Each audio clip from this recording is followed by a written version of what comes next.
ਵਾਹਿਗੁਰੂ ਜੀ, ਵਾਹਿਗੁਰੂ ਜੀ, ਵਾਹਿਗੁਰੂ।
कदे कदे ए सोचा ए किस मिट्टी दा बनिया धन गुजरी वर्गी माता जिने ऐसा पुत्र जनिया मैं कदे कदे ए सोचा ए किस मिट्टी दा बनिया धन गुजरी वर्गी माता जिने ऐसा पुत्र जनिया हथ बिच तलवार फड़ा के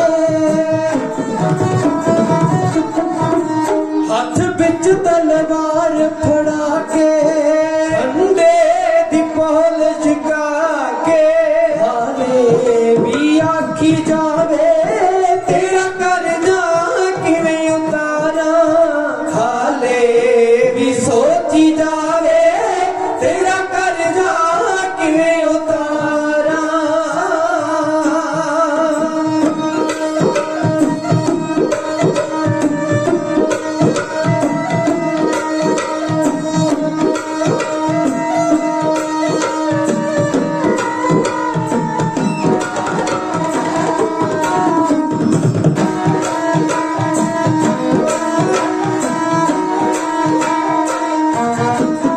ਉਹਦੇ ਛੱਡ ਫੁੱਲਾਂ ਦੀਆਂ ਸਿੰਜਾਂ ਤੇ ਕੰਡੇ ਯਾਰ ਬਣਾਏ ਉਹਦੇ ਵਾਲ ਜਿਗਰ ਦੇ ਟੁਕੜੇ ਤੇ ਗਲ ਦਾ ਹਾਰ ਬਣਾਏ ਉਹਦੇ ਵਾਲ ਜਿਗਰ ਦੇ ਟੁਕੜੇ ਤੇ ਗਲ ਦਾ ਹਾਰ ਬਣਾਏ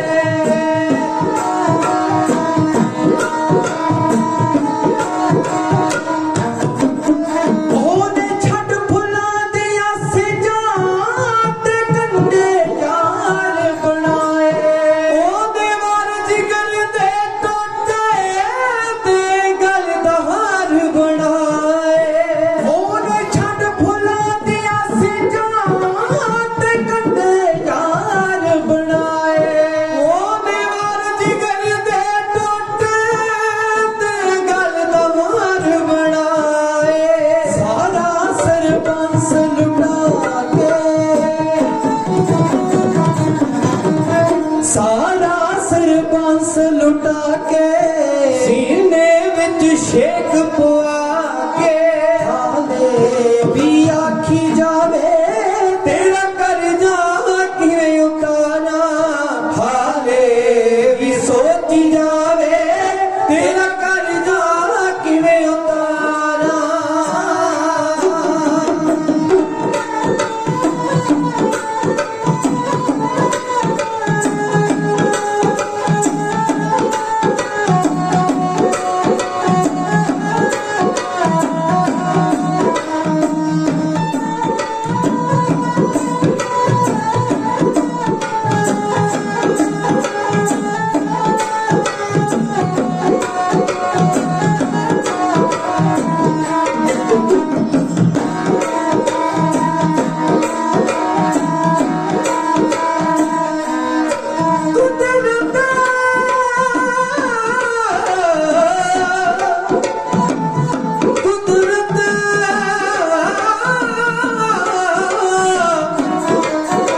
ਕੁਦਰਤ ਵੀ ਅਥਰੂ ਕਰੇ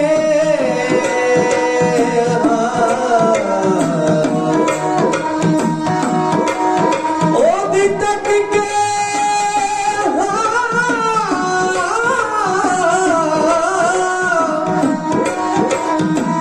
ਦਰਦ ਕਹਾਣੀ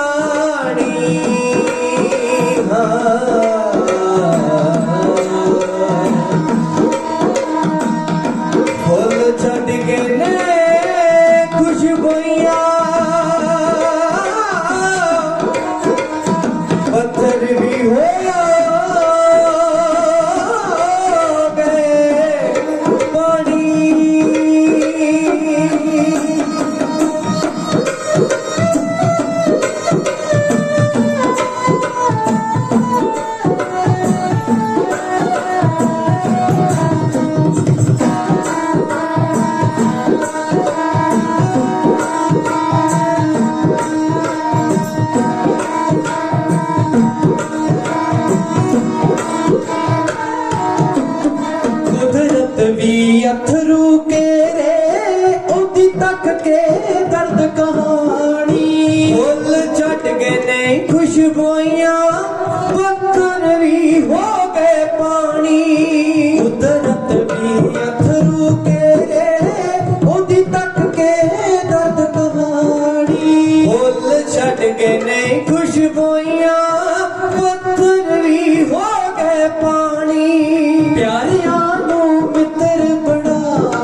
सोची जावे तेरा कर्जा किवें उतारा हाले भी सोची जावे तेरा कर्जा किवें उतारा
प्रिंस कमल जीवन पाके अमृत पके देगा प्रिंस कमल जीवन पाके अमृत पके देगा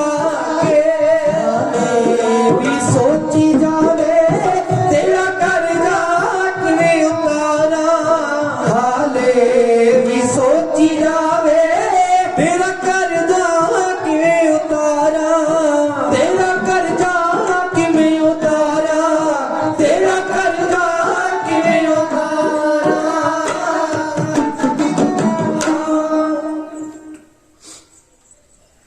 वाहिगुरु वाहिगुरु वाहिगुरु वाहिगुरु तीने ताप निवारण हारा दुख संतान सुग्रास तांको बिघन न को लाग्या जांकी प्रभावी अरदास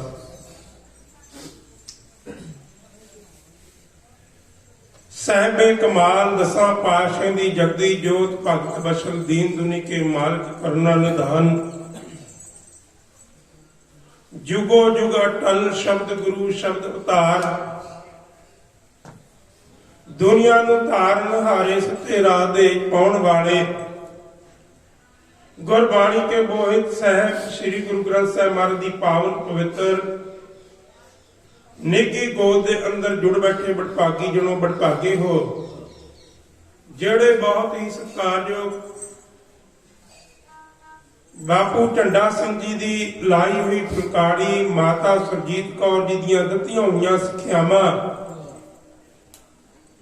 ਉਹਨਾਂ ਤੇ ਚੱਲ ਰਿਹਾ ਪੂਰਾ ਪਰਿਵਾਰ ਸਤਿਕਾਰਯੋਗ ਬਾਪੂ ਨਿਰਭੈ ਸਿੰਘ ਜੀ ਅਤੇ ਉਹਨਾਂ ਦੇ ਅਗਲੇ ਵੰਸ਼ਜ ਪੰਥ ਦੀ ਕੌਮ ਦੀ ਸਰਮੌਰ ਮਹਾਨ ਹਸਤੀ ਪੰਥਕ ਢਾਡੇ ਗਿਆਨੀ ਗੁਰਦੀਪ ਸਿੰਘ ਜੀ ਦੀਪਕ ਉਹਨਾਂ ਦੇ ਗ੍ਰਹਿ ਵਿਖੇ ਜੋੜ ਬੈਠੇ ਹੋ ਵੱਡੇ ਭਾਗਾਂ ਵਾਲੇ ਸ਼ਹੀਦਾਂ ਦੀ ਯਾਦ ਨੂੰ ਮਨਾ ਰਹੇ ਹੋ ਸ਼ਹੀਦਾਂ ਦੀ ਯਾਦ ਨੂੰ ਤਾਜ਼ਾ ਕਰ ਰਹੇ ਹੋ ਸਾਡੇ ਕਰਮ ਚੰਗੇ ਨੇ ਸਾਡੇ ਭਾਗ ਚੰਗੇ ਨੇ ਕਿ ਅਸੀਂ ਸ਼ਹੀਦਾਂ ਦੀ ਯਾਦ ਵਿੱਚ ਜੁੜ ਬੈਠੇ ਹਾਂ ਜਿਨੇ ਮਾਈ ਭਾਈ ਇਹਨਾਂ ਸਥਾਨਾਂ ਤੇ ਸਹਿਬ ਸ੍ਰੀ ਗੁਰੂ ਗ੍ਰੰਥ ਸਾਹਿਬ ਮਹਾਰਾਜ ਦੀ ਪਾਵਨ ਪਵਿੱਤਰ ਹਜ਼ੂਰੀ ਦਾ ਆਨੰਦ ਲੈ ਰਹੇ ਹੋ ਸਾਰੇ ਮਾਈ ਭਾਈ ਇੱਕ ਵਾਰ ਆਪਣੀਆਂ ਮਨ ਬਿਰਤੀਆਂ ਨੂੰ ਇਕਾਗਰ ਕਰਨ ਦਾ ਯਤਨ ਕਰੋ ਜਿੰਨੇ ਮਾਈ ਭਾਈ ਜੁੜ ਬੈਠੇ ਹੋ ਸਾਰੇ ਹੀ ਆਪਣਾ ਮਨ ਦੇ ਅੰਦਰ ਆਪਣੇ ਦਿਲ ਦੇ ਅੰਦਰ ਆਪਣੇ ਦਿਮਾਗ ਦੇ ਅੰਦਰ ਉਹਨਾਂ ਸਾਹਿਬਜ਼ਾਦਿਆਂ ਦੀ ਤਸਵੀਰ ਨੂੰ ਵਸਾਣਾ ਕਰੋ ਜਿਨ੍ਹਾਂ ਸਾਹਿਬਜ਼ਾਦਿਆਂ ਦੇ ਪਰਤਾਏ ਜਿਨ੍ਹਾਂ ਦੀਆਂ ਸ਼ਹੀਦੀਆਂ ਦੇ ਦਿੱਤੇ ਜਾਣ ਕਰਕੇ ਅੱਜ ਸਾਡੇ ਸਿਰਾਂ ਤੇ ਇਹ ਤਾਜ ਟਿਕੇ ਨੇ ਅੱਜ ਇਹ ਸਾਡੇ ਸਿਰਾਂ ਤੇ ਸਰਦਾਰੀਆਂ ਟਿਕੀਆਂ ਨੇ ਉਹਨਾਂ ਨੂੰ ਯਾਦ ਕਰਕੇ ਸਾਹਿਬ ਸ੍ਰੀ ਗੁਰੂ ਗ੍ਰੰਥ ਸਾਹਿਬ ਮਹਾਰਾਜ ਨੂੰ ਨਮਸਕਾਰ ਕਰਕੇ ਗੱਜ ਕੇ ਫਤਿਹ ਬੁਲਾਓ ਆਖੋ ਜੀ ਵਾਹਿਗੁਰੂ ਜੀ ਕਾ ਖਾਲਸਾ ਵਾਹਿਗੁਰੂ ਜੀ ਕੀ ਫਤਿਹ। ਸਤਿਕਾਰਯੋਗ ਬਾਪੂ ਨਿਰਵੈਰ ਸਿੰਘ ਜੀ, ਜਿਨ੍ਹਾਂ ਨੇ ਆਪਣੇ ਬੱਚਿਆਂ ਨੂੰ ਉੱਤਮ ਸਿੱਖਿਆ ਦਿੱਤੀ ਕਿ ਅੱਜ ਬੱਚੇ ਕੌਮ ਦੀ ਪੰਥ ਦੀ ਸੇਵਾ ਕਰਨ ਦੇ ਯੋਗ ਹੋਏ ਨੇ। ਤੇ ਸਤਿਕਾਰਯੋਗ ਸਰਦਾਰ ਗੁਰਦੀਪ ਸਿੰਘ ਜੀ ਦੀਪਕ ਸਾਹਿਬ, ਜਿਨ੍ਹਾਂ ਦਾ ਆਪਣਾ ਪੰਥਕ ਢਾਡੀ ਜੱਥਾ ਹੈ, ਕੌਮ ਦੀ ਸੇਵਾ ਕਰਦੇ ਨੇ, ਬੜੇ ਚੜ੍ਹਦੀ ਕਲਾ ਵਾਲਾ ਜੱਥਾ ਹੈ। ਉਹਨਾਂ ਦੇ ਗ੍ਰਹਿ ਵਿਖੇ ਅੱਜ ਹਾਜ਼ਰੀ ਭਰਨ ਦਾ ਮੌਕਾ ਮਿਲਿਆ। ਅਸਲ ਦੇ ਵਿੱਚ ਕੋਈ ਵੀ ਗ੍ਰੰਥੀ ਸਿੰਘ ਹੈ, ਚਾਹੇ ਕੋਈ ਢਾਡੀ ਹੈ, ਚਾਹੇ ਕੋਈ ਕਥਾਵਾਚਕ ਹੈ, ਵਿਰਲੇ ਹੀ ਹੁੰਦੇ ਨੇ ਜਿਹੜੇ ਆਪਣੇ ਘਰ ਦੇ ਅੰਦਰ ਆਪਣੇ ਸ਼ਹੀਦਾਂ ਦੀ ਯਾਦ ਮਨਾਉਂਦੇ ਨੇ। ਸਾਨੂੰ ਤਾਂ ਅਸਲ ਦੇ ਵਿੱਚ ਪੈਸਾ ਲੈ ਕੇ ਡੁੱਬ ਗਿਆ ਹੈ, ਅਸੀਂ ਮਾਇਆ ਦੇ ਲਾਲਚੀ ਹੋ ਚੁੱਕੇ ਹਾਂ। ਪਰ ਵਿਰਲੇ ਹੀ ਨੇ ਜਿਹੜੇ ਦੱਸੇ ਹੋਏ ਗੁਰੂ ਦੇ ਰਾਹ ਤੇ ਚੱਲਦੇ ਨੇ, ਜਿਹੜੇ ਗੁਰੂ ਦੇ ਰਾਹ ਤੇ ਚੱਲਣ ਦਾ ਯਤਨ ਕਰਦੇ ਨੇ। ਉਹਨਾਂ ਵਿਰਲਿਆਂ ਦੇ ਵਿੱਚ ਗਿਣਤੀ ਆਉਂਦੀ ਹੈ ਇਸ ਪਰਿਵਾਰ ਦੀ, ਜਿਹੜੇ ਗੁਰੂ ਨਾਲ ਜੁੜ ਬੈਠੇ ਨੇ, ਜਿਨ੍ਹਾਂ ਨੇ ਗੁਰੂ ਦੀ ਯਾਦ ਨੂੰ, ਉਹਨਾਂ ਸਾਹਿਬਜ਼ਾਦਿਆਂ ਦੀ ਯਾਦ ਨੂੰ ਤਾਜ਼ਾ ਕੀਤਾ ਹੈ।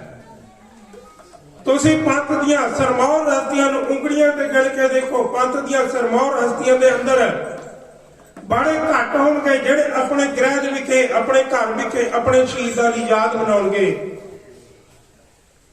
ਪਰ ਉਹਨਾਂ ਘਟਾਂ ਦੇ ਵਿੱਚ, ਉਹਨਾਂ ਗਿਣਤੀਆਂ ਮਿਣਤੀਆਂ ਦੇ ਵਿੱਚ ਇਸ ਪਰਿਵਾਰ ਦਾ ਨਾਂ ਜ਼ਰੂਰ ਆਉਂਦਾ ਹੈ, ਕਿਉਂਕਿ ਇਹ ਪਰਿਵਾਰ ਵੀ ਉਹਨਾਂ ਸ਼ਹੀਦਾਂ ਨੂੰ ਹਮੇਸ਼ਾ ਯਾਦ ਕਰਦਾ ਹੈ।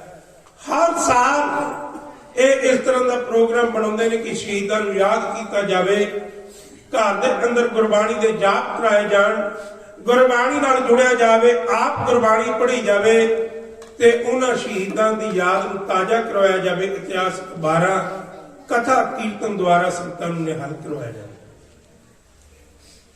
ਬੜਾ ਸੱਚਾ ਅਤੇ ਉੱਚਾ ਮਾਰਗ ਹੈ ਇਸ ਰਾਹ ਪ੍ਰਤੀ, ਜਿਸ ਰਾਹ ਪ੍ਰਤੀ ਇਹ ਤੁਰੇ ਹੋਏ ਨੇ।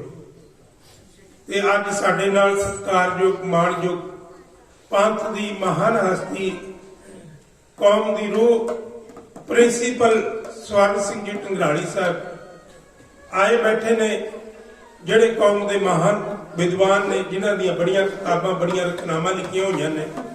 ਤੁਸੀਂ ਸਾਰੇ ਪੜ੍ਹਦੇ ਹੋ। ਇੱਕ ਪੜ੍ਹੇ ਲਿਖੇ ਵਿਦਵਾਨ ਲਿਖਾਰੀ ਨੇ ਜਿਹੜੇ ਅੱਜ ਇੱਥੇ ਪਹੁੰਚੇ ਹੋਏ ਨੇ। ਸਾਹਿਬਜ਼ਾਦਿਆਂ ਨੂੰ ਯਾਦ ਕਰਨਾ, ਸਾਹਿਬਜ਼ਾਦਿਆਂ ਦੇ ਗੁਣਗਾਨ ਕਰਨਾ ਕੋਈ ਸੌਖੀ ਗੱਲ ਨਹੀਂ। ਸਾਹਿਬਜ਼ਾਦੇ ਆਪਣੇ ਆਪ ਦੇ ਅੰਦਰ ਇੱਕ ਮਿਸਾਲ ਕਾਇਮ ਕਰਕੇ ਗਏ ਨੇ, ਜਿਸ ਮਿਸਾਲ ਨੂੰ ਗੁਰੂ ਤੇਗ ਬਹਾਦਰ ਪਾਤਸ਼ਾਹ ਨੇ ਕਾਇਮ ਕੀਤਾ ਸੀ। ਉਸ ਰਾਹ ਤੇ ਚੱਲਣਾ ਬੜਾ ਔਖਾ ਹੈ, ਪਰ ਸਾਹਿਬਜ਼ਾਦਿਆਂ ਨੇ ਉਸ ਰਾਹ ਤੇ ਚੱਲ ਕੇ ਸਾਨੂੰ ਇੱਕ ਨਵੀਂ ਜ਼ਿੰਦਗੀ, ਨਵੀਂ ਜ਼ਿੰਦਗਾਨ ਦਿੱਤੀ ਹੈ। ਜੇ ਸਾਹਿਬਜ਼ਾਦੇ ਸ਼ਹੀਦ ਨਾ ਹੁੰਦੇ ਨਾ ਤਾਂ ਮੰਨ ਕੇ ਚੱਲੋ ਸਾਡੇ ਸਿਰ ਤੇ ਇਹ ਦਸਤਾਰਾਂ ਨਹੀਂ ਸੀ ਸਜਣੀਆਂ। ਜਿਹੜੇ ਅੱਜ ਅਸੀਂ ਵਿਆਹ ਕਰਦੇ ਹਾਂ, ਅੱਜ ਸ਼ਾਦੀਆਂ ਕਰਦੇ ਹਾਂ, ਖੁਸ਼ੀਆਂ ਮਨਾਉਂਦੇ ਹਾਂ, ਇਹ ਖੁਸ਼ੀਆਂ ਸਾਡੇ ਘਰ ਸਾਹਿਬਜ਼ਾਦਿਆਂ ਦੀ ਦਿੱਤੀ ਹੋਈ ਦੇਣ ਨੇ। ਜੇ ਸਾਹਿਬਜ਼ਾਦੇ ਸ਼ਹੀਦੀਆਂ ਨਾ ਪ੍ਰਾਪਤ ਕਰਦੇ ਤਾਂ ਇਹ ਖੁਸ਼ੀਆਂ ਖੇੜੇ ਸਾਡੇ ਘਰਾਂ ਦੇ ਅੰਦਰ ਨਹੀਂ ਸੀ ਹੁੰਦੀਆਂ। ਇੱਕ ਲਿਖਾਰੀ ਦੇ ਕਹੇ ਹੋਏ ਸ਼ਬਦ ਮੇਰੇ ਯਾਦ ਆ ਕੇ ਮੈਂ ਤੁਹਾਡੇ ਰੂਬਰੂ ਕਰਦਾ। ਉਹ ਲਿਖਾਰੀ ਕਹਿੰਦਾ ਹੈ, ਉਹ ਗੰਢ ਸ਼ਹੀਦਾਂ ਦੇ ਅੰਦਰੋਂ ਅੱਲਾ ਯਾਰ ਖਾਂ ਜੋਗੀ ਦੇ ਲਿਖੇ ਹੋਏ ਸ਼ਬਦ ਨੂੰ ਚੁੱਕਦਾ ਹੈ। हिंद में एक ही तीर्थ है यात्रा के लिए, जहां बाप ने कटाए बच्चे खुदा के लिए।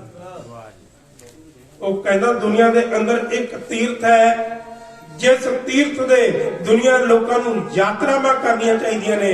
ਉਹ ਤੀਰਥ ਕਿਹੜਾ ਹੈ? ਉਹ ਸਿਰਫ ਤੇ ਸਿਰਫ ਤੀਰਥ ਹੈ ਚਮਕੌਰ ਸਾਹਿਬ। ਕਰਬਲਾ ਦੇ ਮੈਦਾਨ ਦੇ ਅੰਦਰ ਮੁਸਲਮਾਨ ਧਰਮ ਦਾ ਇੱਕ ਫਕੀਰ ਜਿਹੜਾ ਹਜੇ ਬਾਲ ਰੂਪ ਦੇ ਅੰਦਰ ਸੀ, ਕਰਬਲਾ ਦੇ ਮੈਦਾਨ ਦੇ ਅੰਦਰ ਸ਼ਹੀਦ ਹੋ ਗਿਆ, ਜੰਗ ਦੇ ਵਿੱਚ ਸ਼ਹੀਦ ਹੋ ਗਿਆ, ਭਰੀ ਜਵਾਨੀ ਦੇ ਅੰਦਰ ਸ਼ਹੀਦ ਹੋ ਗਿਆ। ਤੇ ਉਹਨਾਂ ਲੋਕਾਂ ਨੇ ਉਹਨਾਂ ਦੇ ਗੁਣਗਾਨ ਕਰਨੇ ਸ਼ੁਰੂ ਕਰ ਦਿੱਤੇ। ਪਰ ਕਰਬਲਾ ਤੋਂ ਬਾਅਦ ਜੇ ਦੂਜਾ ਕਰਬਲਾ ਬਣਿਆ ਤਾਂ ਚਮਕੌਰ ਸਾਹਿਬ ਬਣਿਆ। ਚਮਕੌਰ ਸਾਹਿਬ ਕਿਵੇਂ, ਜਿੱਥੇ ਅੱਜ ਵੀ ਇੱਕ ਨਵੀਂ ਰੰਗਤ, ਇੱਕ ਨਵਾਂ ਜੂਨ, ਇੱਕ ਨਵਾਂ ਨੂਰ ਸਾਡੇ ਚਿਹਰੇ ਤੇ ਆਉਂਦਾ। ਸਾਹਿਬਜ਼ਾਦੇ ਵੱਡੇ ਸਾਹਿਬਜ਼ਾਦੇ ਜਿੱਥੇ ਸ਼ਹੀਦ ਹੋਏ ਨੇ, ਨਵੀਂ ਜ਼ਿੰਦਗੀ ਦੇ ਕੇ ਗਏ ਨੇ, ਸਾਡੇ ਅੰਦਰ ਨਵੀਂ ਸ਼ਕਤੀ ਨਵੀਂ ਪ੍ਰੇਰਣਾ ਦੇ ਕੇ ਗਏ ਨੇ।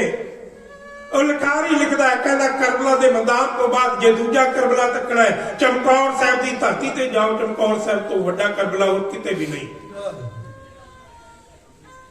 ਕਹਿੰਦਾ ਕਰਬਲਾ ਬੜਾ ਦੂਰ ਹੈ, ਮੱਕੇ ਦੇ ਅੰਦਰ ਦਰਸ਼ਨ ਕਰਨ ਜਾਓਗੇ। ਇਹ ਹਿੰਦ ਦੇ ਲੋਕੋ, ਜੇ ਤੁਸੀਂ ਕਰਬਲਾ ਤੱਕਣਾ ਹੈ, ਕਰਬਲੇ ਦੇ ਮੈਦਾਨ ਨੂੰ ਆਪਣੀਆਂ ਅੱਖਾਂ ਨਾਲ ਦੇਖਣਾ ਹੈ, ਚਮਕੌਰ ਸਾਹਿਬ ਜਾ ਕੇ ਆਓ, ਉੱਥੇ ਕਰਬਲਾ ਬਣਿਆ ਹੋਇਆ ਹੈ।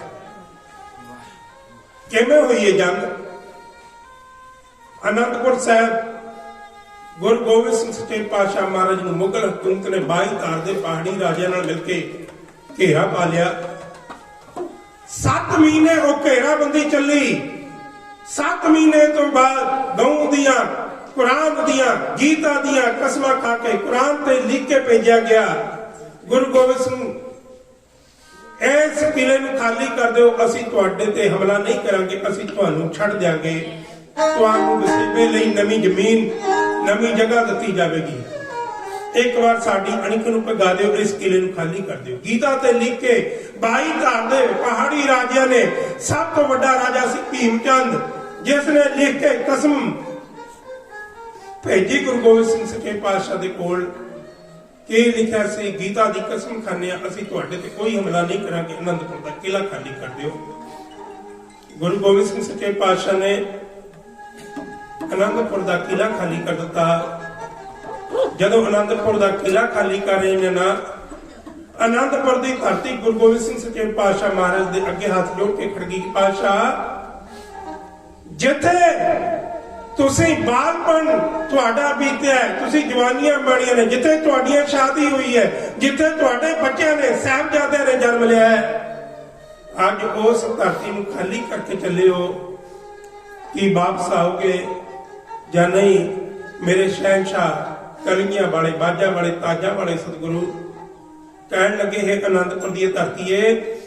ਕਲਗੀ ਵਾਲੇ ਨੇ ਕਿਹਾ ਅਨੰਦਪੁਰ ਨੂੰ, ਆਸਾ ਪਰਤ ਕੇ ਤੇਰੇ ਆਵਣਾ ਨਹੀਂ, ਯਾਦ ਰੱਖੀ ਨਾ ਸਾਨੂੰ ਵਿਸਾਰ ਦੇਵੀ, ਆਸਾਂ ਪੈੜ ਮੁੜ ਕੇ ਇੱਥੇ ਪਾਵਣਾ ਨਹੀਂ।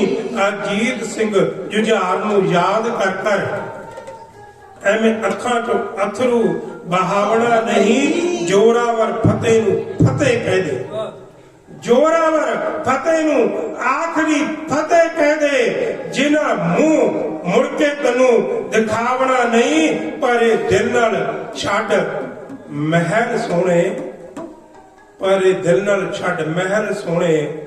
ਸੰਤ ਸੂਰਮੇ ਨੇ ਵਾਦਾ ਮੋੜ ਲਈਆਂ, 33 ਵਰੇ ਗੁਜ਼ਾਰੇ, ਜਿਸ ਧਰਤ ਉੱਤੇ ਅੱਜ ਉਸ ਨਾਲੋਂ ਸਾਂਝਾਂ ਤੋੜ ਲਈਆਂ।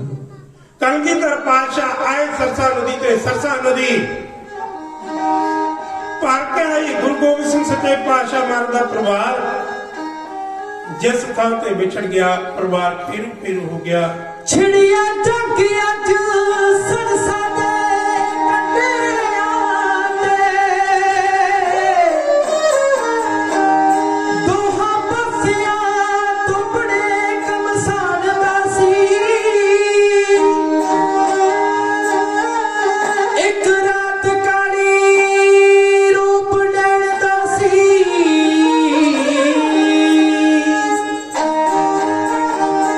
ਇੱਕ ਰਾਤ ਕਾਲੀ ਰੂਪ ਨੈਣ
ਕੇ ਵਿਛੜ ਗਿਆ।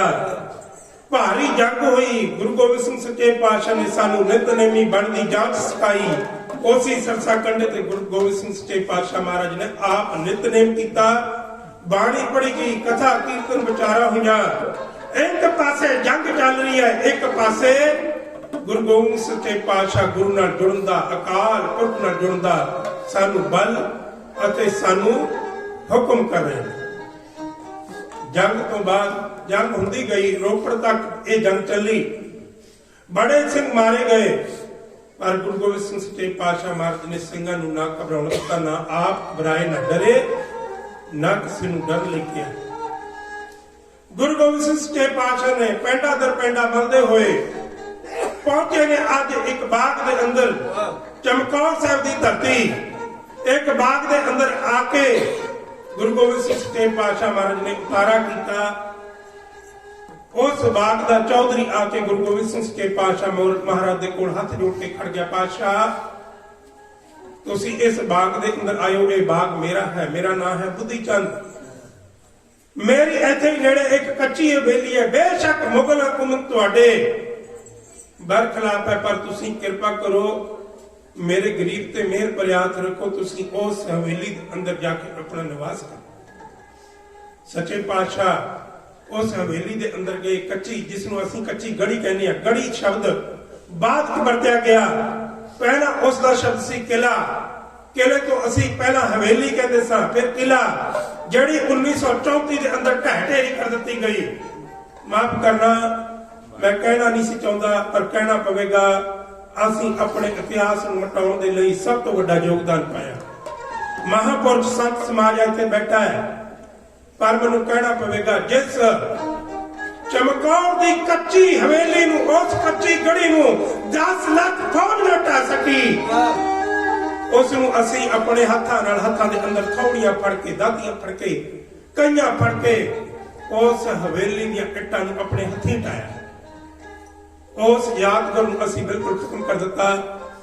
ਗੁਰੂ ਗੋਬਿੰਦ ਸਿੰਘ ਸੱਚੇ ਪਾਤਸ਼ਾਹ ਮਹਾਰਾਜ 40 ਸਿੰਘਾਂ ਸਮੇਤ ਉਸ ਹਵੇਲੀ ਦੇ ਅੰਦਰ, ਉਸ ਗੜੀ ਦੇ ਅੰਦਰ ਪਹੁੰਚੇ ਨੇ, ਤੇ ਮੁਗਲ ਹਕੂਮਤ ਗੁਰੂ ਗੋਬਿੰਦ ਸਿੰਘ ਮਹਾਰਾਜ ਦਾ ਪਿੱਛਾ ਕਰਦੀ ਹੋਈ ਪਹੁੰਚ ਚੁੱਕੀ ਹੈ। ਉਸ ਗੜੀ ਦੇ ਚਾਰੇ ਪਾਸੇ 10 ਲੱਖ ਤੋਂ ਵੱਧ ਘੇਰਾ ਗੁਰੂ ਗੋਬਿੰਦ ਸਿੰਘ ਸੱਚੇ ਪਾਤਸ਼ਾਹ ਨੂੰ ਪੈ ਚੁੱਕਿਆ ਹੈ। ਰਾਤ ਪਈ, ਰਾਤ ਦੇ ਠਹਿਰਾਓ ਦੇ ਅੰਦਰ ਗੁਰੂ ਗੋਬਿੰਦ ਸਿੰਘ ਮਹਾਰਾਜ ਉਸ ਗੜੀ ਨੂੰ ਚੈੱਕ ਕਰ ਰਹੇ ਨੇ। ਉਸ ਕੱਚੀ ਗੜੀ ਤੇ ਪੈਰ ਮਾਰ ਮਾਰ ਕੇ ਤੱਕ ਰਹੇ ਨੇ।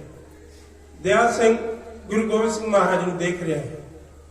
ਮਹਾਰਾਜ, ਇਸ ਗੜੀ ਦੀਆਂ ਕੰਧਾਂ ਇੰਨੀਆਂ ਮਜ਼ਬੂਤ ਨਹੀਂ ਜਿੰਨੀਆਂ ਮਜ਼ਬੂਤ ਆਨੰਦਪੁਰ ਸਾਹਿਬ ਦੇ ਕਿਲੇ ਦੀਆਂ ਸਨ। ਇਹ ਕੱਚੀ ਹੈ, ਇਹ ਢਹਿ ਢੇਰੀ ਹੋ ਜਾਵੇਗੀ, ਖਤਮ ਹੋ ਜਾਵੇਗੀ। ਗੁਰੂ ਗੋਬਿੰਦ ਸਿੰਘ ਸੱਚੇ ਪਾਤਸ਼ਾਹ ਕਹਿਣ ਲੱਗੇ, ਦਿਆ ਸਿੰਘਾ, ਸਕੂਲ ਸੀ ਆਨੰਦਪੁਰ ਦਾ ਕਿਲਾ, ਪਰ ਇਹ ਗੜੀ ਯੂਨੀਵਰਸਿਟੀ ਹੈ। ਅੱਜ ਇੱਥੇ ਇਮਤਿਹਾਨ ਹੋਣਾ ਹੈ। ਕੀ ਤੁਸੀਂ ਉਸ ਸਕੂਲ ਦੇ ਅੰਦਰ ਪੜਿਆ? ਅੱਜ ਤੁਹਾਡੇ ਇੱਥੇ ਪੇਪਰ ਪਾਏ ਜਾਣਗੇ। ਅੱਜ ਜਿਹੜੇ ਪਾਸ ਹੋਣਗੇ ਉਹ ਸੱਚਖੰਡ ਨੂੰ ਜਾਣਗੇ, ਜਿਹੜੇ ਇੱਥੇ ਫੇਲ ਹੋ ਜਾਣਗੇ ਉਹਨਾਂ ਦਾ ਖਾਤਮਾ ਹੋ ਜਾਵੇਗਾ। ਗੁਰੂ ਗੋਬਿੰਦ ਸਿੰਘ ਸੱਚੇ ਪਾਤਸ਼ਾਹ ਮਹਾਰਾਜ ਆਏ ਆਪਣੇ ਪੁੱਤਰਾਂ ਦੇ ਕੋਲ। ਪੁੱਤਰ ਸੌ ਰਹੇ ਨੇ, ਆਰਾਮ ਕਰ ਰਹੇ ਨੇ। ਗੁਰੂ ਗੋਬਿੰਦ ਸਿੰਘ ਸੱਚੇ ਪਾਤਸ਼ਾਹ ਮਹਾਰਾਜ ਨੇ ਬੜੇ ਗੌਰ ਦੇ ਨਾਲ ਸਾਹਿਬਜ਼ਾਦਾ ਅਜੀਤ ਸਿੰਘ ਅਤੇ ਸਾਹਿਬਜ਼ਾਦਾ ਜੁਝਾਰ ਸਿੰਘ ਵੱਲ ਤੱਕਿਆ। ਦਿਆ ਸਿੰਘ ਕਹਿਣ ਲੱਗਿਆ, ਮਹਾਰਾਜ ਕੀ ਤੱਕਦੇ ਹੋ? ਦਿਆ ਸਿੰਘ ਨੂੰ ਪਾਤਸ਼ਾਹ ਕਹਿਣ ਲੱਗੇ, ਦਿਆ ਸਿੰਘਾ, ਅੱਜ ਹੀ ਇਹਨਾਂ ਪੁੱਤਰਾਂ ਨੂੰ ਗੌਰ ਨਾਲ ਦੇਖਣਾ ਹੈ, ਕੱਲ ਨੂੰ ਇਹਨਾਂ ਪੁੱਤਰਾਂ ਨੇ ਸਾਨੂੰ ਨਹੀਂ ਮਿਲਣਾ। ਚੇਤੇ ਰੱਖੋ, ਗੁਰੂ ਗੋਬਿੰਦ ਸਿੰਘ ਸੱਚੇ ਪਾਤਸ਼ਾਹ ਨੂੰ ਪਤਾ ਹੈ ਇਹ ਪੁੱਤਰ ਇਸ ਸੰਸਾਰ ਤੋਂ ਚਲੇ ਜਾਣੇ ਨੇ, ਇਹਨਾਂ ਪੁੱਤਰਾਂ ਨੇ ਮੈਨੂੰ ਵਿਛੋੜਾ ਦੇ ਜਾਣਾ ਹੈ। ਗੁਰੂ ਗੋਬਿੰਦ ਸਿੰਘ ਸੱਚੇ ਪਾਤਸ਼ਾਹ ਮਹਾਰਾਜ ਨੇ ਸੀਨੇ ਨਾਲ ਨਹੀਂ ਲਾਏ, ਗੌਰ ਨਾਲ ਤੱਕੇ। ਦਿਆ ਸਿੰਘ ਗੁਰੂ ਗੋਬਿੰਦ ਸਿੰਘ ਮਹਾਰਾਜ ਦੀ ਰਮਜ ਨੂੰ ਸਮਝ ਨਾ ਸਕਿਆ। ਅੰਮ੍ਰਿਤ ਵੇਲਾ ਹੋਇਆ, 10 ਲੱਖ ਫੌਜ ਦਾ ਘੇਰਾ, ਬੜਾ ਭਾਰੀ ਘੇਰਾ ਹੈ। ਭਾਈ ਧਾਰ ਦੇ ਪਹਾੜੀ ਰਾਜੇ ਹਰ ਹਰ ਮਹਾਦੇਵ ਦੇ ਨਾਰੇ ਲਗਾ ਰਹੇ ਨੇ। ਉੱਥੇ ਹੀ ਮੁਗਲ ਹਕੂਮਤ ਅੱਲਾਹੂ ਅਕਬਰ ਦੇ ਨਾਰੇ ਲਾਉਂਦੀ ਹੋਈ ਅੱਗੇ ਨੂੰ ਵੱਧ ਰਹੀ ਹੈ। ਗੁਰੂ ਗੋਬਿੰਦ ਸਿੰਘ ਸੱਚੇ ਪਾਤਸ਼ਾਹ ਨੇ ਹੱਥ ਵਿੱਚ ਖੰਡਾ ਫੜ ਕੇ 40 ਸਿੰਘਾਂ ਨੂੰ ਉਪਦੇਸ਼ ਕਿਉਂ ਦਿੱਤਾ।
ਨਿਰਦੇਸ਼ ਦਿੱਤਾ, ਇਮਤਿਹਾਨ ਪੈਣ ਦੀ ਤਿਆਰੀ ਕਰ ਲਿਓ, ਇਮਤਿਹਾਨ ਨੇੜੇ ਹੈ। ਤੁਹਾਡੀ ਪੂਰੀ ਤਿਆਰੀ ਹੋਣੀ ਚਾਹੀਦੀ ਹੈ। ਤੁਸੀਂ ਤਿਆਰ ਹੋ ਜਾਓ। ਆਪਣੇ ਹੱਥਾਂ ਦੇ ਅੰਦਰ ਖੰਡੇ ਫੜ ਲਓ। ਗੁਰੂ ਗੋਬਿੰਦ ਸਿੰਘ ਸੱਚੇ ਪਾਤਸ਼ਾਹ ਮਹਾਰਾਜ ਜੀ ਨੇ ਅਕਾਲ ਪੁਰਖ ਦੇ ਚਰਨਾਂ ਦੇ ਅੰਦਰ ਜੈਕਾਰੇ ਦੀ ਗੂੰਜ ਦੇ ਵਿੱਚ ਫਤਿਹ ਬੁਲਾਈ। ਜੈਕਾਰੇ ਦੀ ਗੂੰਜ ਇੰਨੀ ਉੱਚੀ ਸੁਣਾਈ ਦਿੱਤੀ, ਜੜੀ ਦੀਆਂ ਕੰਧਾਂ ਹਿਲ ਗਈਆਂ। ਉਹ ਜੈਕਾਰੇ ਦੀ ਗੂੰਜ ਪਹੁੰਚੀ ਜਦੋਂ ਵਜੀਦ ਖਾਂ ਦੇ ਕੋਲ ਨਾ। ਵਜੀਦ ਖਾਂ ਜਿਹੜਾ ਹਾਥੀ ਤੇ ਸਵਾਰ ਬੈਠਾ ਸੀ, ਜਦੋਂ ਉਸਨੇ ਜੈਕਾਰੇ ਦੀ ਗੂੰਜ ਸੁਣੀ ਘਬਰਾ ਗਿਆ, ਡਰ ਗਿਆ।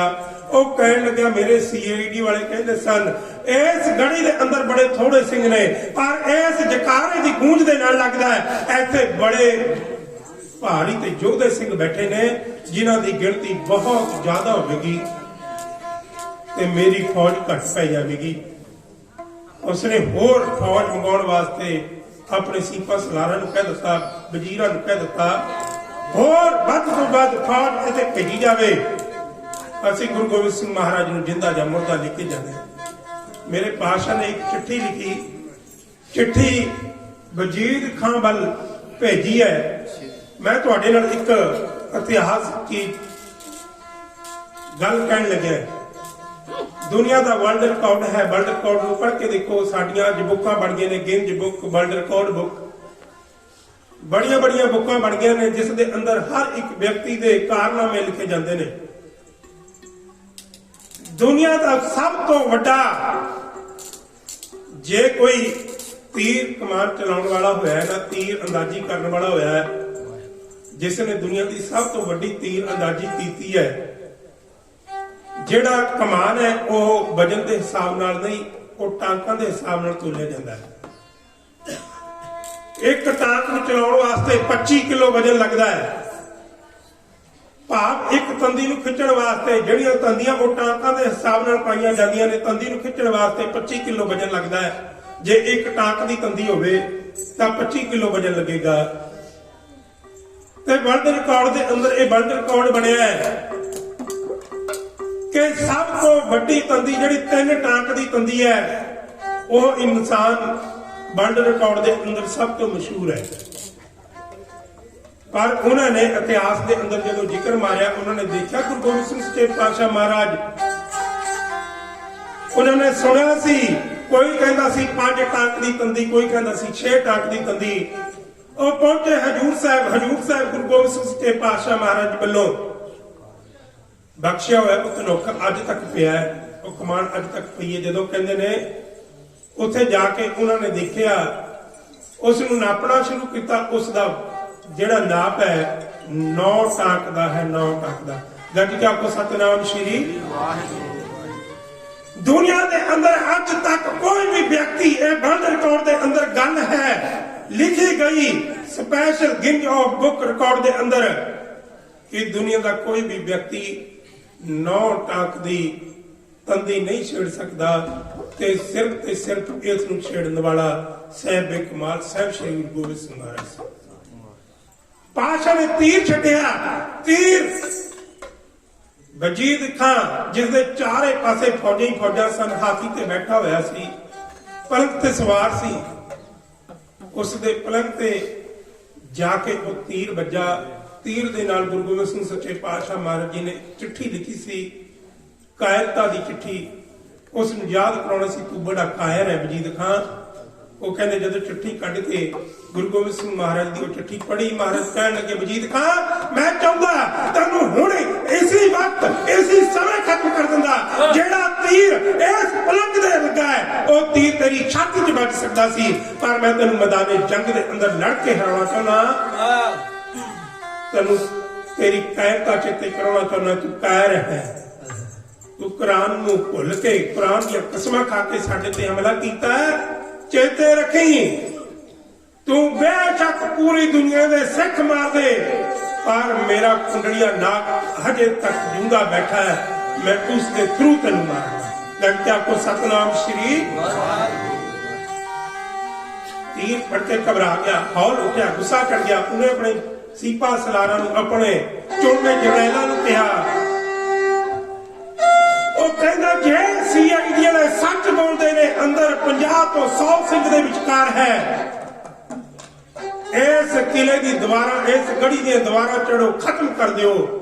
ਇੱਕ ਮਲੇਰ ਕੋਟਲੇ ਦਾ ਨਵਾਬ ਨਾਹਰ ਖਾਂ ਬੜਾ ਭੜਕ ਕੇ ਕਹਿੰਦਾ ਸੀ, ਕਹਿੰਦਾ ਗੁਰੂ ਗੋਬਿੰਦ ਸਿੰਘ ਮਹਾਰਾਜ ਨੂੰ ਮੈਂ ਖਤਮ ਕਰ ਦਿਆਂਗਾ। ਚੁਟਕੀਆਂ ਮਾਰਦਾ ਪਿਆ ਸੀ, ਕਹਿੰਦਾ ਚੁਟਕੀਆਂ ਦੇ ਨਾਲ ਗੁਰੂ ਗੋਬਿੰਦ ਸਿੰਘ ਮਹਾਰਾਜ ਨੂੰ ਖਤਮ ਕਰ ਦਿਆਂਗਾ। ਜਦੋਂ ਵਜੀਦ ਖਾਨ ਨੇ ਦੇਖਿਆ ਹੁਣ ਕੋਈ ਚਾਰਾ ਨਹੀਂ ਕਰਦਾ, ਉਸਨੇ ਨਾਹਰ ਖਾਨ ਕਿਹਾ, ਕਹਿੰਦਾ ਨਾਹਰ ਖਾਨ ਬੜਾ ਭੁੱਬੜ ਕੇ ਕਹਿੰਦਾ ਸੀ ਮੈਂ ਗੁਰੂ ਗੋਬਿੰਦ ਸਿੰਘ ਨੂੰ ਖਤਮ ਕਰ ਦਿਆਂਗਾ, ਲਾ ਪੌੜੀ, ਚੜ੍ਹ ਕਿਲੇ ਦੀ ਦੀਵਾਰ ਤੇ ਗੁਰੂ ਗੋਬਿੰਦ ਸਿੰਘ ਪਾਤਸ਼ਾਹ ਨੂੰ ਖਤਮ ਕਰ ਦੇ। ਨਾਹਰ ਖਾਨ ਕਹਿਣ ਲੱਗਿਆ, ਕਹਿੰਦਾ ਮਰਨ ਨੂੰ ਕਿਹਦਾ ਜੀ ਕਰਦਾ ਵਜੀਦ ਖਾਨ, ਮੌਤ ਦੇ ਕੋਲ ਭੇਜਣ ਲੱਗਿਆ।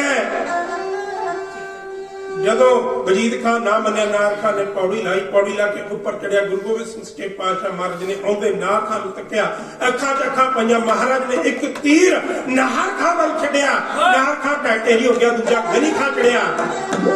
ਮਹਾਰਾਜ ਨੇ ਦੂਜਾ ਤੀਰ ਗਨੀ ਖਾਂ ਵੱਲ ਮਾਰਿਆ, ਗਨੀ ਖਾਂ ਵੀ ਢਹਿ ਹੋ ਗਿਆ। ਤੇ ਇੱਕ ਹੈ ਨਾ ਮਰਦ ਜਿਹਨੂੰ ਕਹਿੰਦੇ ਨੇ, ਜਿਹੜਾ ਕਾਇਰਤਾ ਦਿਖਾ ਗਿਆ, ਉਹ ਚੜਿਆ ਪੌੜੀ ਲਾ ਕੇ। ਜਦੋਂ ਉਸ ਕਿਲੇ ਤੇ ਪੌੜੀ ਲਾਈ ਨਾ, ਉਸ ਦਾ ਨਾਂ ਹੈ ਖਾਜਾ ਮਰਦੂਦ ਅਲੀ। ਚੜਿਆ, ਗੁਰੂ ਗੋਬਿੰਦ ਸਿੰਘ ਮਹਾਰਾਜ ਨੂੰ ਤੱਕਿਆ ਵੀ ਨਹੀਂ, ਅੱਖਾਂ 'ਚ ਅੱਖਾਂ ਵੀ ਨਹੀਂ ਪਾਈਆਂ, ਤੇ ਉਸ ਪੌੜੀ ਨੂੰ ਪੈਰ ਲਾ ਕੇ ਪੌੜੀ ਨੂੰ ਆਪਣੇ ਉੱਤੇ ਹੀ ਡੇਗ ਕੇ ਥੱਲੇ ਡਿੱਗ ਗਿਆ। ਕਾਇਰ ਸੀ, ਕਾਇਰਤਾ ਦੀ ਨਿਸ਼ਾਨੀ ਦਿਖਾ ਗਿਆ। ਜਦੋਂ ਵਜੀਦ ਖਾਨ ਨੇ ਦੇਖਿਆ ਵੀ ਮੇਰੇ ਚੁਣਵੇਂ ਜਰਨੈਲ ਮਾਰੇ ਜਾ ਰਹੇ ਨੇ, ਸਿੱਖ ਉਤੋਂ ਤੀਰਾਂ ਦੀਆਂ ਵਰਖਾ ਕਰ ਰਹੇ ਨੇ, ਸਿੱਖ ਉੱਚੀ ਥਾਂ ਤੇ ਨੇ, ਮੈਂ ਨੀਵੀਂ ਥਾਂ ਤੇ ਹਾਂ, ਉਸਨੇ ਹਮਲੇ ਦਾ ਬਿਗਲ ਵਜਾ ਦਿੱਤਾ। ਇਧਰ ਮੇਰੇ 10ਵੇਂ ਪਾਤਸ਼ਾਹ ਨੇ ਵੀ ਪੰਜ ਕਰਕੇ ਸਿੰਘ ਬਾਹਰ ਭੇਜਣੇ ਸ਼ੁਰੂ ਕਰ ਦਿੱਤੇ। 2 ਜਥੇ ਗਏ, ਤੀਜੇ ਜਥੇ ਦੀ ਵਾਰੀ ਆਉਣ ਲੱਗੀ। ਗੁਰੂ ਗੋਬਿੰਦ ਸਿੰਘ ਸੱਚੇ ਪਾਤਸ਼ਾਹ ਮਹਾਰਾਜ ਦਾ ਜਿਗਰ ਦਾ ਟੁਕੜਾ, ਵੱਡਾ ਸਾਹਿਬਜ਼ਾਦਾ ਅਜੀਤ ਸਿੰਘ ਗੁਰੂ ਗੋਬਿੰਦ ਸਿੰਘ ਮਹਾਰਾਜ ਦੇ ਸਾਹਮਣੇ ਆ ਕੇ ਪੇਸ਼ ਹੋ ਗਿਆ। ਇੱਕ ਗੱਲ ਚੇਤੇ ਰੱਖਿਓ, ਤੁਹਾਨੂੰ ਚੇਤੇ ਕਰਾ ਦਿਆਂ, ਗੁਰੂ ਗੋਬਿੰਦ ਸਿੰਘ ਸੱਚੇ ਪਾਤਸ਼ਾਹ ਮਹਾਰਾਜ ਜੀ ਨੇ ਜਦੋਂ ਆਪਣੇ ਪੁੱਤਰ ਚਾਰੇ ਵਾਰ ਦਿੱਤੇ ਨਾ, ਚਾਰੇ ਪੁੱਤਰ ਵਾਰ ਕੇ ਨੂਰਾ ਮਾਹੀ ਜਦੋਂ ਛੋਟੇ ਸਾਹਿਬਜ਼ਾਦਿਆਂ ਦੀ ਖਬਰ ਲੈ ਕੇ ਆਇਆ, ਅੱਲਾ ਯਾਖਾ ਜੋਗੀ ਲਿਖਦਾ ਹੈ, ਉਹ ਕਹਿੰਦਾ ਜਦੋਂ ਖਬਰ ਲੈ ਕੇ ਆਇਆ, ਨੂਰਾ ਮਾਹੀ ਨੇ ਖਬਰ ਦਿੱਤੀ ਗੁਰੂ ਗੋਬਿੰਦ ਸਿੰਘ ਸੱਚੇ ਪਾਤਸ਼ਾਹ ਨੂੰ, ਮਹਾਰਾਜ ਜਿਹੜੇ 2 ਪੁੱਤਰ ਤੇਰੀ ਅੱਖਾਂ ਤੋਂ ਓਲੇ ਹੋ ਗਏ ਸਨ, ਉਹ ਵੀ ਸ਼ਹੀਦ ਹੋ ਗਏ ਨੇ।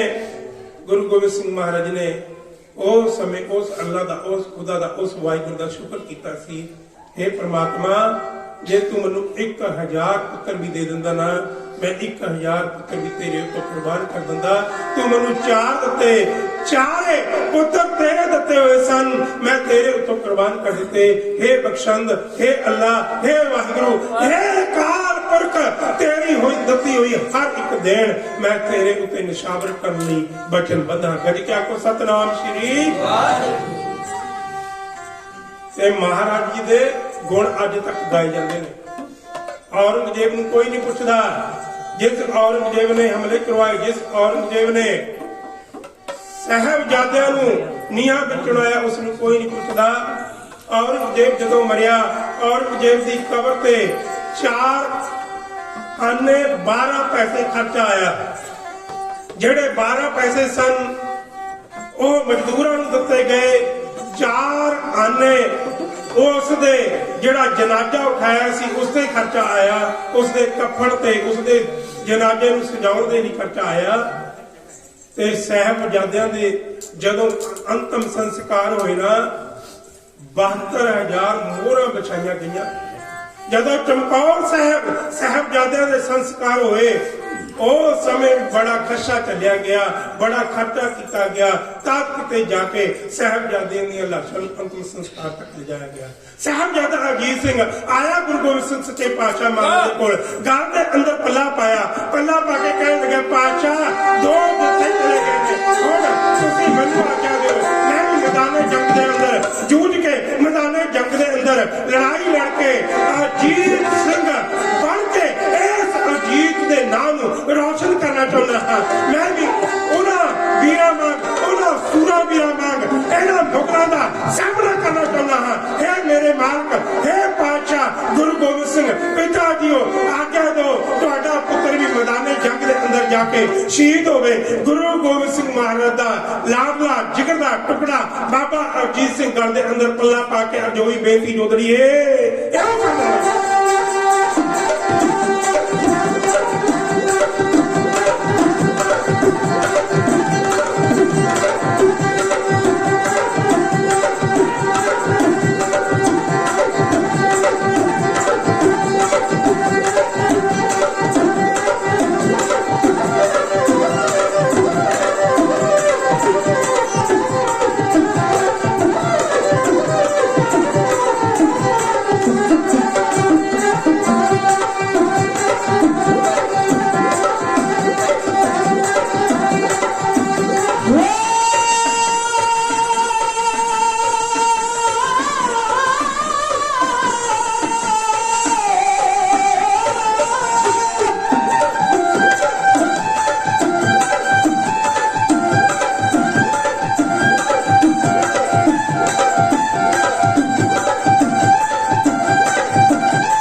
ਗੁਰੂ ਗੋਬਿੰਦ ਸਿੰਘ ਸੱਚੇ ਪਾਤਸ਼ਾਹ ਦੇ ਕੋਲ ਅਜੀਤ ਸਿੰਘ ਆਇਆ, ਗਲ ਦੇ ਅੰਦਰ ਪੱਲਾ ਪਾਇਆ, ਪਾਤਸ਼ਾਹ ਤੁਸੀਂ 3 ਜਥੇ ਭੇਜੇ, 3 ਜਥੇ ਸ਼ਹੀਦੀ ਪ੍ਰਾਪਤ ਕਰ ਗਏ, ਹੁਣ ਮੇਰੀ ਵਾਰੀ ਹੈ, ਮੈਨੂੰ ਆਗਿਆ ਦਿਓ, ਮੈਂ ਵੀ ਜਾਣਾ ਚਾਹੁੰਦਾ ਹਾਂ।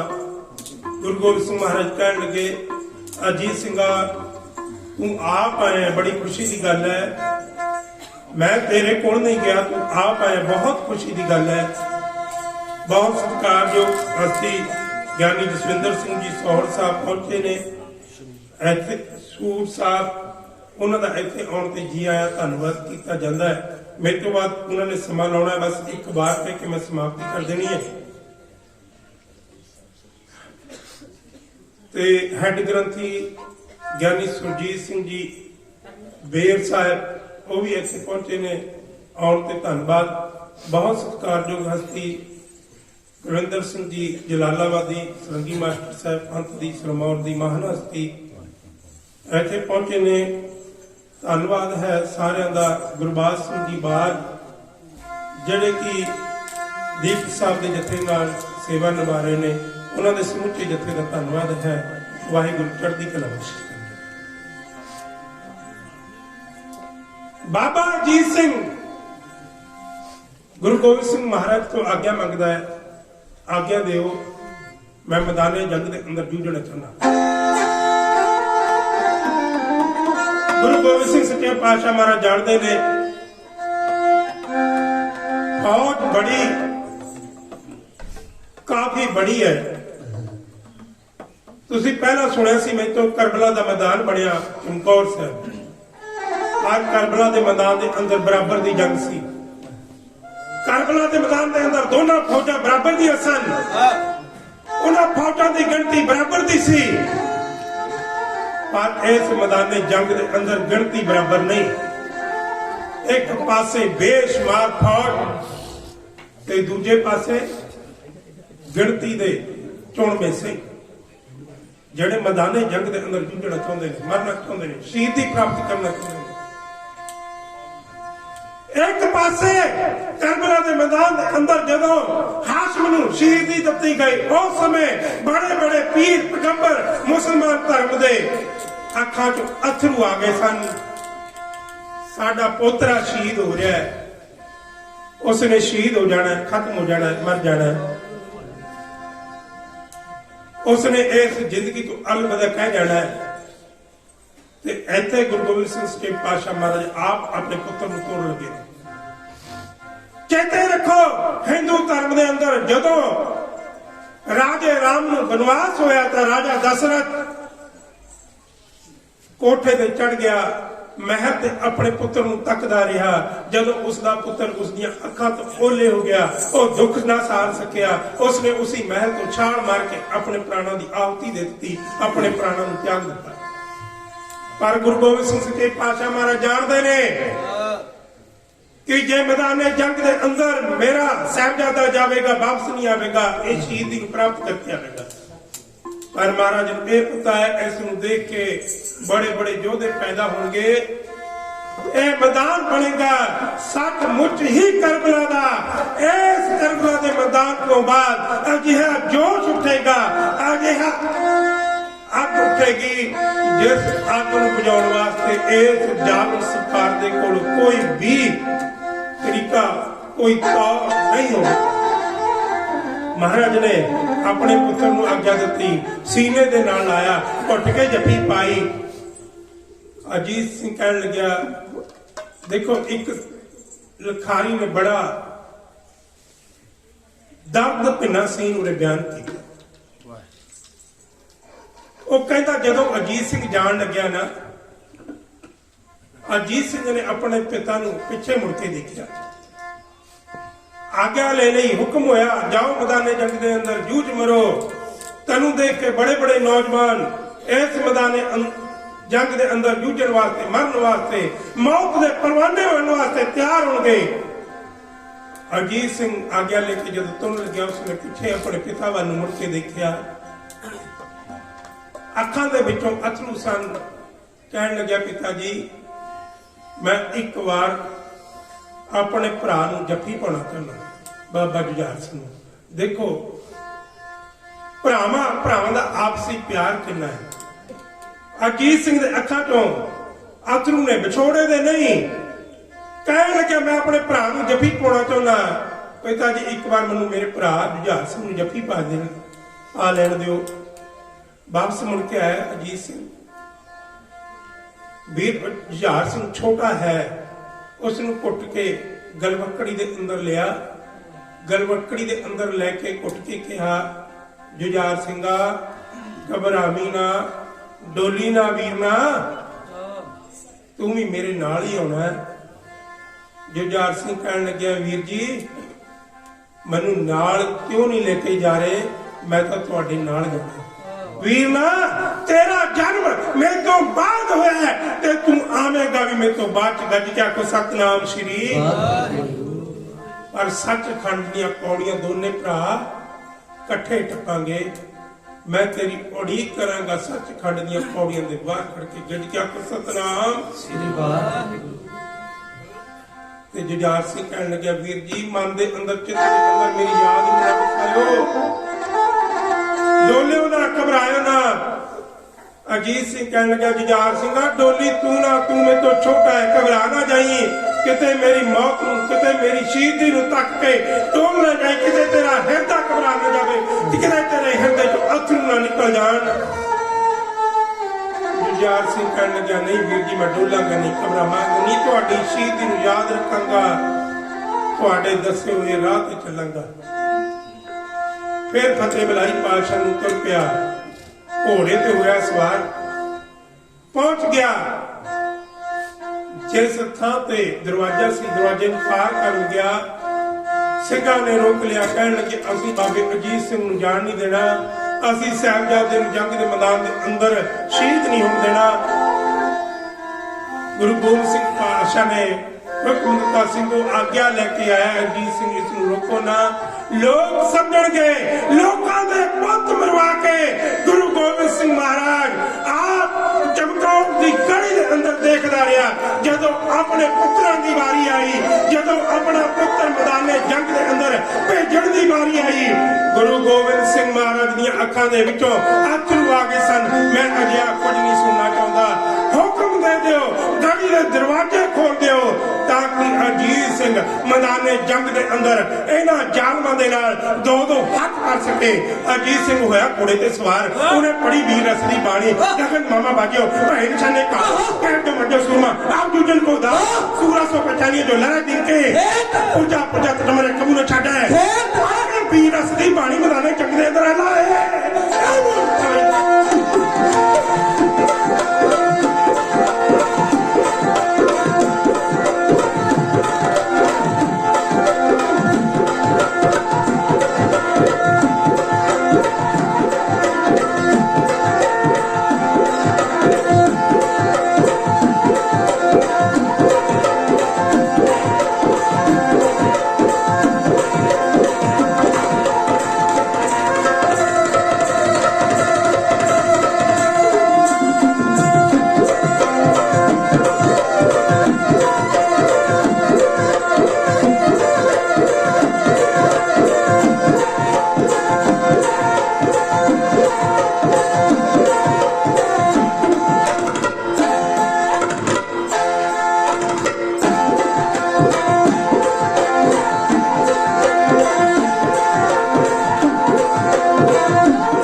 ਛਾਤੀ ਕਾਤੀ ਤੇਰਾ ਨੇ ਛਾਨਣੀ ਕਾਤੀ ਤੇਰਾ ਨੇ ਛਾਨਣੀ ਉਹ ਬਚਦਾ ਗਿਆ ਸ਼ਹੀਦੀ ਵੀਰਾ ਯਾਦ ਰਬਾ ਤੱਕ ਰਹਿੰਦੀਆਂ ਮਰਦਾਂ ਤੇਰੀਆਂ ਜੱਗ ਵਿੱਚ ਰਹਿੰਦੀਆਂ ਅਜੀਤ ਸਿੰਘਾਂ ਤੇਰੀਆਂ ਹਾਂ ਦੀ ਹਮਾਰਾ ਦੁਨੀਆ ਬਾਬਾ ਅਜੀਤ ਸਿੰਘ ਮੈਦਾਨੇ ਜੰਗ ਦੇ ਅੰਦਰ ਦੁਸ਼ਮਣਾਂ ਦਾ ਮੁਕਾਬਲਾ ਕਰਦੇ ਹੋਏ ਸ਼ਹੀਦ ਹੋ ਗਏ। ਬਾਬਾ ਅਜੀਤ ਸਿੰਘ ਦੇ ਪ੍ਰਥਾਏ ਇਤਿਹਾਸਕਾਰਾਂ ਦੀ ਵੱਖ-ਵੱਖ ਰਾਏ ਹੈ। ਕੋਈ ਕਹਿੰਦਾ 392 ਤੀਰ ਬਾਬਾ ਅਜੀਤ ਸਿੰਘ ਨੂੰ ਲੱਗੇ। ਸੋਹਣ ਸਿੰਘ ਜੀ ਸੀਤਲ ਸਾਹਿਬ ਆਪਣੀ ਕਿਤਾਬ ਦੇ ਅੰਦਰ ਲਿਖਦੇ ਨੇ, ਕਹਿੰਦੇ 500 ਤੀਰਾਂ ਦੇ ਨਾਲ ਬਾਬਾ ਅਜੀਤ ਸਿੰਘ ਮੈਦਾਨੇ ਜੰਗ ਦੇ ਅੰਦਰ ਸ਼ਹੀਦ ਹੋਇਆ। ਤੀਰ ਭਾਵੇਂ ਇੱਕ ਲੱਗੇ ਭਾਵੇਂ 1000, ਪਰ ਤੀਰ ਦਾ ਦਰਦ ਉਨਾ ਹੀ ਹੁੰਦਾ ਹੈ ਜਿੰਨਾ ਇੱਕ ਤੀਰ ਦਾ, ਤੇ ਉਨਾ ਹੀ ਹਜ਼ਾਰਾਂ ਤੀਰਾਂ ਦਾ। ਸਾਡੇ ਲਈ ਕੁਰਬਾਨੀਆਂ ਕਰਨ ਵਾਲੇ ਬਾਬਾ ਅਜੀਤ ਸਿੰਘ, ਉਹਨਾਂ ਨੂੰ ਦੇਖਦੇ ਹੀ ਬਾਬਾ ਜੁਝਾਰ ਸਿੰਘ ਮੈਦਾਨੇ ਜੰਗ ਦੇ ਅੰਦਰ ਆਏ। ਉਹਨਾਂ ਨੇ ਵੀ ਸ਼ਹੀਦੀਆਂ ਪ੍ਰਾਪਤ ਕਰ ਲਈਆਂ ਤੇ ਉਹ ਵੀ ਉਸ ਅਕਾਲ ਪੁਰਖ ਦੇ ਚਰਨਾਂ 'ਚ ਜਾ ਬਰਾਜੇ। ਅੱਜ ਕਿਆ ਕੋ ਸਤਨਾਮ ਸ਼੍ਰੀ। ਅੱਜ ਤੋਂ 2 ਸਾਲ ਪਹਿਲਾਂ ਜਦੋਂ ਸਾਹਿਬਜ਼ਾਦਿਆਂ ਦਾ ਸ਼ਹੀਦੀ ਦਿਹਾੜਾ ਆਇਆ ਸੀ, ਉਸ ਸਮੇਂ ਗੁਰੂ ਗੋਬਿੰਦ ਸਿੰਘ ਮਹਾਰਾਜ ਦਾ ਪ੍ਰਕਾਸ਼ ਉਤਸਵ ਨਾਲ ਆ ਗਿਆ ਸੀ। ਨਾਲ ਆਇਆ ਸੀ ਨਾ, ਬੇਸ਼ੱਕ ਸ਼੍ਰੋਮਣੀ ਕਮੇਟੀ ਨੇ ਇਜਲਾਸ ਬੁਲਾ ਕੇ ਇਸ ਗੱਲ ਦਾ ਐਲਾਨ ਕਰ ਦਿੱਤਾ ਕਿ 5 ਜਨਵਰੀ ਨੂੰ ਗੁਰੂ ਗੋਬਿੰਦ ਸਿੰਘ ਮਹਾਰਾਜ ਜੀ ਦਾ ਗੁਰਪੁਰਬ ਮਨਾਇਆ ਜਾਵੇਗਾ, ਜਿਹੜਾ ਗੁਰਪੁਰਬ ਸਾਹਿਬਜ਼ਾਦਿਆਂ ਦੀ ਸ਼ਹੀਦੀ ਦੇ ਨਾਲ ਆ ਗਿਆ ਸੀ। ਇਤਿਹਾਸਕਾਰਾਂ ਨੇ ਵੱਖਰੋ ਵੱਖਰੀ ਰਾਏ ਦਿੱਤੀ, ਪਰ ਉਸ ਸਮੇਂ ਇਹ ਤੱਥ ਨਿਕਲ ਕੇ ਸਾਹਮਣੇ ਆਏ ਜਿਸ ਦਿਨ ਗੁਰੂ ਗੋਬਿੰਦ ਸਿੰਘ ਸੱਚੇ ਪਾਤਸ਼ਾਹ ਮਹਾਰਾਜ ਜੀ ਦੇ 2 ਸਾਹਿਬਜ਼ਾਦੇ ਬਾਬਾ ਅਜੀਤ ਸਿੰਘ, ਬਾਬਾ ਜੁਝਾਰ ਸਿੰਘ ਮੈਦਾਨੇ ਜੰਗ ਦੇ ਅੰਦਰ ਸ਼ਹੀਦੀ ਪ੍ਰਾਪਤ ਕਰਦੇ ਨੇ, ਉਸ ਸਮੇਂ ਗੁਰੂ ਗੋਬਿੰਦ ਸਿੰਘ ਮਹਾਰਾਜ ਦਾ ਜਨਮ ਦਿਨ ਸੀ। ਗੱਜ ਕੇ ਆਖੋ ਸਤਨਾਮ ਸ਼੍ਰੀ। ਪੁੱਤਰਾਂ ਵਾਲੇ ਚੇਤੇ ਰੱਖੋ, ਸਾਡੇ ਪੁੱਤਰ ਸਾਨੂੰ ਬੜਾ ਕੁਝ ਗਿਫਟ ਕਰ ਸਕਦੇ ਨੇ, ਬੜਾ ਕੁਝ ਦਾਨ ਕਰ ਸਕਦੇ ਨੇ, ਬੜਾ ਕੁਝ ਸਾਡੇ ਪੁੱਤਰ ਸਾਨੂੰ ਦੇ ਸਕਦੇ ਨੇ ਗਿਫਟ ਦੇ ਅੰਦਰ, ਇਨਾਮ ਦੇ ਅੰਦਰ। ਪਰ ਕੋਈ ਪੁੱਤਰ ਅਜੀਤ ਸਿੰਘ, ਜੁਝਾਰ ਸਿੰਘ ਵਾਂਗ ਆਪਣੀ ਜ਼ਿੰਦਗੀ ਆਪਣੇ ਪਿਤਾ ਨੂੰ ਆਪਣੇ ਪਿਤਾ ਦੇ ਜਨਮ ਦਿਨ ਤੇ ਨਹੀਂ ਦੇ ਸਕਦਾ। ਆਪਣੇ ਪਿਤਾ ਨੂੰ ਆਪਣੀ ਜ਼ਿੰਦਗੀ ਆਪਣ ਨਹੀਂ ਕਰ ਸਕਦਾ। ਆਪਣੇ ਪਿਤਾ ਦੇ ਪਾਏ ਹੋਏ ਪੂਰਨਿਆਂ ਤੇ ਕੋਈ ਵਿਰਲਾ ਹੀ ਪੁੱਤਰ ਹੁੰਦਾ ਹੈ ਜਿਹੜਾ ਚੱਲ ਕੇ ਸ਼ਹੀਦ ਦੀ ਜਾਮ ਪੀਂਦਾ ਹੈ। ਉਹ ਨੇ ਬਾਬਾ ਅਜੀਤ ਸਿੰਘ ਤੇ ਬਾਬਾ ਜੁਝਾਰ ਸਿੰਘ। ਹੋਈਆਂ ਭੁੱਲਾਂ ਚੁੱਕਾਂ ਦੀ ਖਿਮਾ ਆਪ ਸੰਗਤ ਨੇ ਬੜਾ ਮਾਣ ਦਿੱਤਾ। ਸਾਰਿਆਂ ਦਾ ਧੰਨਵਾਦ। ਸਤਿਕਾਰਯੋਗ ਵੱਡੇ ਵੀਰ ਗੁਰਦੀਪ ਸਿੰਘ ਜੀ ਦੀਪਕ ਸਾਹਿਬ, ਜਿਹੜੇ ਸ਼੍ਰੋਮਣੀ ਢਾਡੀ ਸਭਾ ਦੇ ਚੇਅਰਮੈਨ ਨੇ, ਜਲੰਧਰ ਜ਼ਿਲ੍ਹੇ ਦੇ ਬੜੇ ਅਣਥੱਕ ਸੇਵਾਦਾਰ ਨੇ। ਉੱਥੇ ਹੀ ਕੌਮ ਦੇ ਅੰਦਰ, ਪੰਥ ਦੇ ਅੰਦਰ ਇਹਨਾਂ ਦੀ ਮਹਾਨ ਸ਼ਖਸੀਅਤ ਹੈ। ਇਹਨਾਂ ਦਾ ਆਪਣਾ ਪੰਥਕ ਢਾਡੀ ਜੱਥਾ ਹੈ। ਪੰਥ ਦੇ ਅੰਦਰ, ਕੌਮ ਦੇ ਅੰਦਰ ਬੜਾ ਸੇਵਾ ਕਰਦੇ ਨੇ। ਇਹਨਾਂ ਦਾ ਕੌਮ ਦੇ ਅੰਦਰ ਦਰਦ ਹੈ, ਕੌਮ ਦੀ ਦਿਲ ਖੁਸ਼ ਹੋ ਕੇ ਸੇਵਾ ਕਰਦੇ ਨੇ। ਤੇ ਇਹ ਸਾਰਾ ਪਰਿਵਾਰ ਸਤਿਕਾਰਯੋਗ ਬਾਪੂ ਨਰਵੈਰ ਸਿੰਘ ਜੀ, ਉਹਨਾਂ ਦੀ ਬਖਸ਼ ਸਦਕਾ ਚੱਲ ਰਿਹਾ। ਕਿਉਂਕਿ ਜਦੋਂ ਆਪ ਪਿਤਾ ਨਿਤਨੇਮੀ ਹੋਵੇ ਤਾਂ ਬੱਚੇ ਨਿਤਨੇਮੀ ਬਣਨਗੇ। ਜਦੋਂ ਪਿਤਾ ਆਪਣੇ ਬੱਚਿਆਂ ਨੂੰ ਉਸ ਲਾਇਕ ਬਣਾਉਣ ਦਾ ਯਤਨ ਕਰਦਾ ਹੋਵੇ ਜਿਸ ਲਾਇਕ ਪਿਤਾ ਆਪ ਹੈ, ਤੇ ਉਸ ਪਿਤਾ ਦੇ ਬੱਚੇ ਆਪਣੇ ਪਿਤਾ ਵਰਗਾ ਬਣਨ ਦਾ ਯਤਨ ਕਰਨਗੇ। ਹੁਣ ਜਿਨ੍ਹਾਂ ਦਾ ਪਿਤਾ ਹੀ ਸ਼ਰਾਬੀ ਹੋਵੇਗਾ, ਉਹ ਬੱਚੇ ਕਦੋਂ ਨਿਤਨੇਮੀ ਬਣਨਗੇ, ਕਦੋਂ ਉਹ ਬੱਚੇ ਖਾਲਸਾ ਪੰਥ ਦੀ ਸੇਵਾ ਕਰਨਗੇ। ਇਹ ਹਿੱਸਾ ਸਤਿਕਾਰਯੋਗ ਬਾਪੂ ਨਰਵੈਰ ਸਿੰਘ ਦੇ ਹਿੱਸੇ ਆਇਆ ਕਿ ਉਹ ਨਿਤਨੇਮੀ ਨੇ, ਗੁਰਬਾਣੀ ਦੇ ਧਾਰਨੀ ਨੇ। ਗੁਰਬਾਣੀ ਨੂੰ ਉਹਨਾਂ ਨੇ ਆਪਣੇ ਮਨ ਦੇ ਅੰਦਰ ਵਸਾ ਕੇ ਰੱਖਿਆ ਹੋਇਆ ਹੈ। ਇਸ ਲਈ ਉਹ ਗੁਰਬਾਣੀ ਤੇ ਚੱਲਣ ਦੇ ਸਦਕਾ ਹੀ ਆਪਣੇ ਬੱਚਿਆਂ ਨੂੰ ਚੰਗਾ ਉਪਦੇਸ਼ ਦੇ ਕੇ, ਚੰਗੀ ਜ਼ਿੰਦਗੀ ਦੇ ਕੇ, ਚੰਗੇ ਨਵਾਜ ਕੇ, ਚੰਗਾ ਪੜ੍ਹਾ ਕੇ ਪੰਥ ਅਤੇ ਕੌਮ ਦੀ ਸੇਵਾ ਕਰਨ ਦਾ ਜਿਹੜਾ ਹੈ ਜਜ਼ਬਾ ਭਰਦੇ ਰਹਿੰਦੇ ਨੇ। ਉਹਨਾਂ ਦਾ ਧੰਨਵਾਦ ਹੈ। ਮੇਰੇ ਨਾਲ ਸਤਿਕਾਰਯੋਗ ਪ੍ਰਿੰਸੀਪਲ ਸਵਰ ਸਿੰਘ ਜੀ ਟਿੰਗਰਾਣੀ ਸਾਹਿਬ ਆਏ ਹੋਏ ਨੇ। ਬਸ ਮੈਂ ਮਾਫੀ ਮੰਗ ਜਾਣੀ ਹੈ। ਮੇਰੇ ਤੋਂ ਬਾਅਦ ਗਿਆਨੀ ਜਸਵਿੰਦਰ ਸਿੰਘ ਉਹਨਾਂ ਦੇ ਕਥਾ ਕਰਨੀ ਹੈ, ਗੁਰਬਾਣੀ ਵਿਚਾਰਾਂ ਦੁਆਰਾ ਆਪ ਸੰਗਤਾਂ ਨੂੰ ਨਿਹਾਲ ਕਰਨਾ। ਮੈਂ ਪ੍ਰਿੰਸੀਪਲ ਸਾਹਿਬ ਨੂੰ ਬੇਨਤੀ ਕਰਾਂਗਾ ਕਿ ਉਹਨਾਂ ਨੇ ਆਪਣੇ ਹੱਥਾਂ ਦੇ ਨਾਲ ਸਤਿਕਾਰਯੋਗ ਬਾਪੂ ਨਰਵੈਰ ਸਿੰਘ ਜੀ ਨੂੰ ਇਹ ਪੁਸਤਕ ਦੇਣੀ ਹੈ। ਅਸੀਂ ਤਾਂ ਉਹਨਾਂ ਦਾ ਸਨਮਾਨ ਕਰਨਾ ਸੀ, ਪਰ ਉਹਨਾਂ ਦਾ ਸਨਮਾਨ ਅਸੀਂ ਫਿਰ ਕਦੇ ਕਰਾਂਗੇ, ਕਿਉਂਕਿ ਸ਼੍ਰੋਮਣੀ ਕਮੇਟੀ ਵੱਲੋਂ ਇਹ ਇਜਲਾਸ ਦੇ ਅੰਦਰ ਮਤਾ ਪਾਇਆ ਗਿਆ ਹੈ ਕਿ ਕਿਸੇ ਵੀ ਵਿਅਕਤੀ ਨੇ ਨਾ ਕਿਸੇ ਨੂੰ ਸਰੂਪਾ ਦੇਣਾ ਹੈ, ਨਾ ਕੋਈ ਸਨਮਾਨ ਦੇਣਾ ਹੈ। ਪਰ ਪਰਿਵਾਰ ਨੇ ਜੋ ਸਨਮਾਨ ਦਿੱਤਾ ਹੈ, ਗੁਰੂ ਗਰੀਬ ਨੂੰ ਚੜ੍ਹਦੀ ਕਲਾ ਬਖਸ਼ ਕਰਨ। ਸਾਨੂੰ ਵੀ ਇਹਨਾਂ ਮਤਿਆਂ ਤੇ ਪੂਰਾ ਉਤਰਨਾ ਚਾਹੀਦਾ, ਸਹਿਯੋਗ ਦੇਣਾ ਚਾਹੀਦਾ ਹੈ, ਕਿਉਂਕਿ ਅਸੀਂ ਸ਼ਹੀਦੀ ਦਿਹਾੜੇ ਮਨਾ ਰਹੇ ਹਾਂ।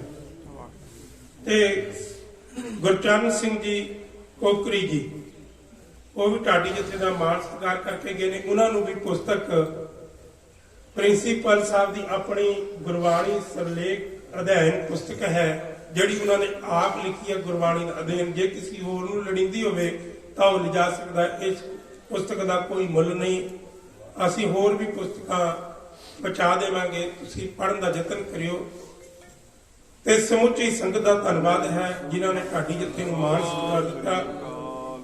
ਸਤਿਕਾਰਯੋਗ ਗੁਰਦੀਪ ਸਿੰਘ ਜੀ ਦੀਪਕ ਸਾਹਿਬ, ਉਹਨਾਂ ਦੇ ਸਮੁੱਚੇ ਪਰਿਵਾਰ ਦਾ, ਸਤਿਕਾਰਯੋਗ ਜਥੇਬੰਦੀ ਦੇ ਮੈਂਬਰ ਜਿਹੜੇ ਆਏ ਹੋਏ ਨੇ ਸਾਰਿਆਂ ਦਾ, ਵੀਰ ਕੁਲਵਿੰਦਰ ਸਿੰਘ ਜੀ ਜਲਾਲਾਬਾਦੀ ਜੀ, ਉਹਨਾਂ ਦਾ ਬੇਟਾ, ਤੇ ਹੋਰ ਸਤਿਕਾਰਯੋਗ ਜਿੰਨੀਆਂ ਹਸਤੀਆਂ ਤੁਸੀਂ ਇੱਥੇ ਆਏ ਹੋ, ਯਾਨੀ ਗੁਰਦੀਪ ਸਿੰਘ ਜੀ ਦੀਪਕ ਜੀ ਦਾ ਸਮੁੱਚਾ ਢਾਡੀ ਜਥਾ ਜਿਹੜਾ ਇੱਥੇ ਉਹਨਾਂ ਦੇ ਨਾਲ ਸੇਵਾ ਕਰ ਰਿਹਾ, ਸਾਰਿਆਂ ਦਾ ਧੰਨਵਾਦ। ਭੈਣ ਜੀ ਦਾ ਗੁਰਦੀਪ ਸਿੰਘ ਦੀਪਕ ਜੀ ਦੇ ਘਰੋਂ ਉਹਨਾਂ ਦਾ ਧੰਨਵਾਦ ਹੈ। ਬਾਬਾ ਚੌਧਰੀ ਝੰਡਾ ਸਿੰਘ ਤੇ ਮਾਤਾ ਸਰਜੀਤ ਕੌਰ ਦੀ ਇਹ ਫੁਲਕਾਰੀ ਇਸ ਤਰ੍ਹਾਂ ਹੀ ਵੱਧਦੀ ਫੁੱਲਦੀ ਰਹੇ, ਜਿਸ ਤਰ੍ਹਾਂ ਉਹਨਾਂ ਨੇ ਇਸ ਫੁਲਕਾਰੀ ਨੂੰ ਅੱਗੇ ਵਧਾਇਆ। ਇਹ ਫੁਲਕਾਰੀ ਇਸ ਤਰ੍ਹਾਂ ਹੀ ਚੜ੍ਹਦੀ ਕਲਾ ਦੇ ਅੰਦਰ ਰਹੇ। ਗੁਰੂ ਗਰੀਬ ਨੂੰ ਅੱਜ ਇਸ ਫੁਲਕਾਰੀ ਤੇ ਆਪਣਾ ਮਿਹਰ ਭਰਿਆ ਹੱਥ ਰੱਖਣ। ਜਿਹੜੇ ਸਿੰਘਾਂ ਸ਼ਹੀਦਾਂ ਦੀ ਯਾਦ ਨੂੰ ਮਨਾ ਰਹੇ ਨੇ, ਤਾਜ਼ਾ ਕਰ ਰਹੇ ਨੇ ਉਹਨਾਂ ਦੀ ਯਾਦ ਨੂੰ ਇਹਨਾਂ ਦੇ ਅੰਦਰ ਮਨ ਦੇ ਅੰਦਰ ਵਸਾ ਕੇ ਪੰਥ ਅਤੇ ਕੌਮ ਦੀ ਇਸ ਤਰ੍ਹਾਂ ਹੀ ਸੇਵਾ ਲੈਂਦੇ ਰਹਿਣ। ਗੁਰੂ ਗਰੀਬ ਨੂੰ ਅੱਜ ਇਹਨਾਂ ਨੂੰ ਮਿਹਰ ਭਰਿਆ ਹੱਥ ਰੱਖ ਕੇ ਆਪਣੇ ਦਰ ਘਰ ਦੀ ਸੇਵਾ ਲੈਣ ਦੇ ਹੁਕਮ ਅਤੇ ਆਦਾਨ ਪ੍ਰਦਾਨ ਕਰਦੇ ਰਹਿਣ। ਹੋਈਆਂ ਭੁੱਲਾਂ ਚੁੱਕਾਂ ਦੀ ਖਿਮਾ ਅਤੇ ਆਸ ਸੁਣਾਉਂਦੇ ਅਨੇਕਾਂ ਪ੍ਰਕਾਰ ਦੀਆਂ ਬੇਅਦਬੀਆਂ, ਭੁੱਲਾਂ ਚੁੱਕਾਂ ਗਲਤੀਆਂ ਹੋ ਗਈਆਂ ਹੋਣਗੀਆਂ।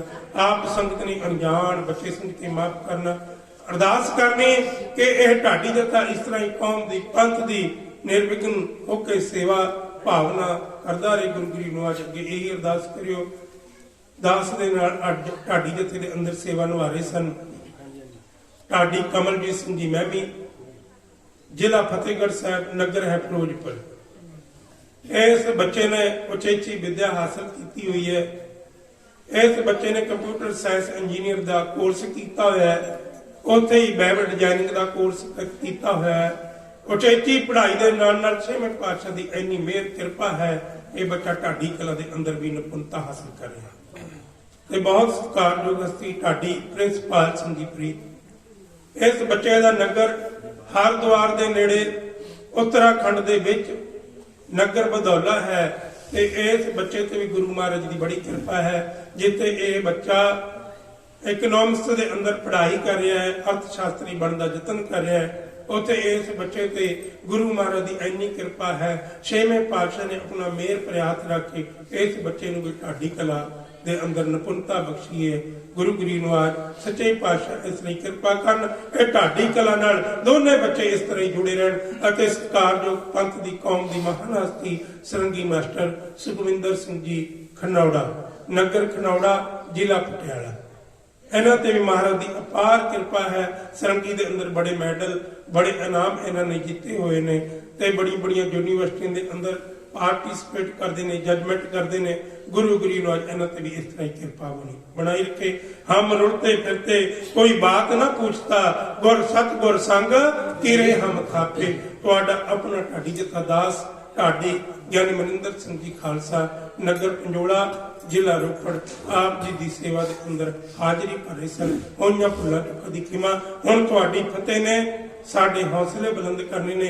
जेकर तुसी फतेह गज के बुलाई तां सानू पता लगेगा तुसी सुनिया, जेकर फतेह तुसी ढिल्ली बुला दी तां असीं समझांगे तुसी सुनने दा यतन नहीं कीता, सिर्फ ते सिर्फ बैठण दा यतन कीता है। हुण बुलाओ फतेह, आखो जी वाहिगुरू जी का खालसा वाहिगुरू जी की फतेह। होइयां भुल्लां चुकां दी खिमा। वाहिगुरू जी का खालसा वाहिगुरू जी।